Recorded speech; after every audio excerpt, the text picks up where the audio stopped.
در این ویدیو دانش آموزان عزیز میخوایم برای شما آموزش بدم که شما چگونه میتوانید پاسخنامه خود را به شکل درست خانه‌پری بکنید و از اشتباهاتی که در جریان امتحان یا در جریان اسکن گرفتن میخواد اجرا شود اینا رو میخوایم جلوگیری بکنیم. خیلی ساده و راحت است. تا آخر ویدیو با ما همراه باشین.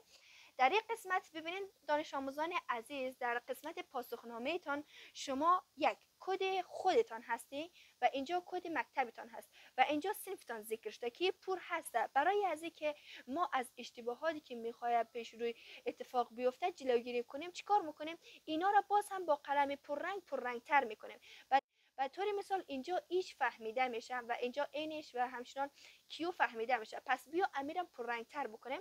شما منصوره جان پر بکنین. بله دقیقا با قلم سیاه خانه خالی های دایره به شکل به شکل مکمل پر میکنین و اینجا کد مکتبتان را نیز همچنان پر بکنین، با قلم سیاه پر بکنین. بله تا الگوریتم ها قشنگ و به همین منوال تمامشان را پر میکنین. و اما چیزی دیگه که خیلی قابل بحث هسته و در قسمت اسکن گرفتن خیلی مشکل هسته و مشکل ایجاد کرده، این چارگوش یا چارخانه سوالات ما و شما هست. ببینید دانش آموزان عزیز، در این قسمت زمانی که شما چیکار میکنین؟ زمانی که شما اسکن میگیرین 100% اسکنر قشنگ این چهار چوکات را نمیگیره و این چهار چوکات هست که الگوریتم ها را مقید میکنه در کجا؟ در این بخش دایره به شکل ما و شما. پس ما تو چیکار میکنیم؟ به خاطر از اینکه شفافتر واضحتر اسکن گرفته شد یک خط کش میگیریم و تمام چهار چوکات را با قلم سیاه دوباره رنگ آمیزی میکنیم و این شکل میگیریم و رنگ آمیزی میکنیم. خب زیبا جان شما یک دفعه را انجام بدین تا دانش آموزان دیگه هم ایره ببینه و اجرا بکنه و اسکنشان خیلی واضح و شفافتر بیایه.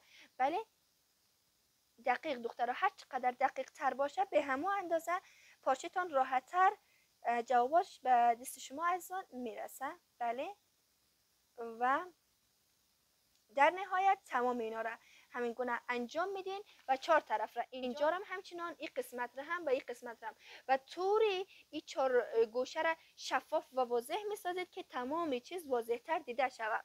و اما چیزی دیگه ای که خیلی الگوریتم را گیج ساخته، بعضی وقتا بعضی نشانه ها هستن.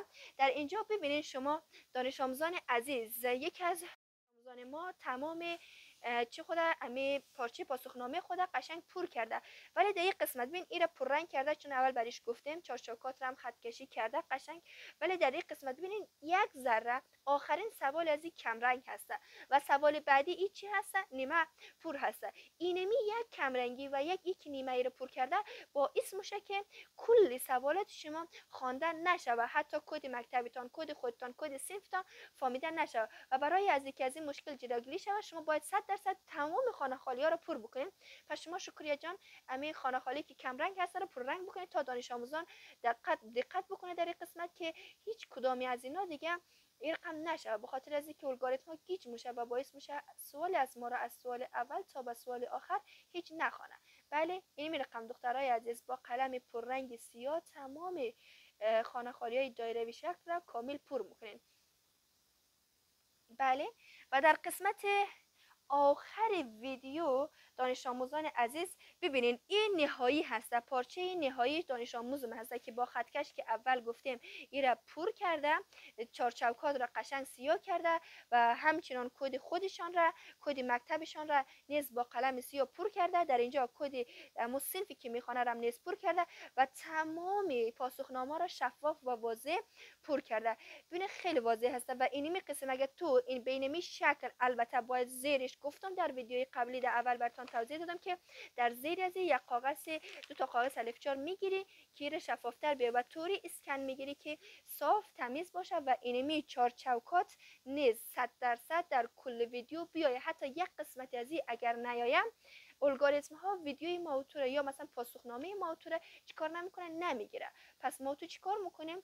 اول چهار چوکات اینجا قشنگ پر میکنیم، کد خود و کد مکتب خودم پر میکنیم، حتی کد صنف را اینجا پر میکنیم و در اینجا تمام سوالات خود شفاف و واضح پر میکنم و اینی میره اسکن میگیرم و در نهایت پاسخنامه از مرا الگوریتم ها به شکل درست میخوانه و امیدوار هستم که شما تک تک دانش آموزان عزیز این قوانین را که براتون گفتم که خیلی خیلی قوانین راحت و ساده ای هست را در خانه اجرا بکنین و پاسخنامه‌تان را به شکل درست اسکن گرفته و به تیم ما بفرستین.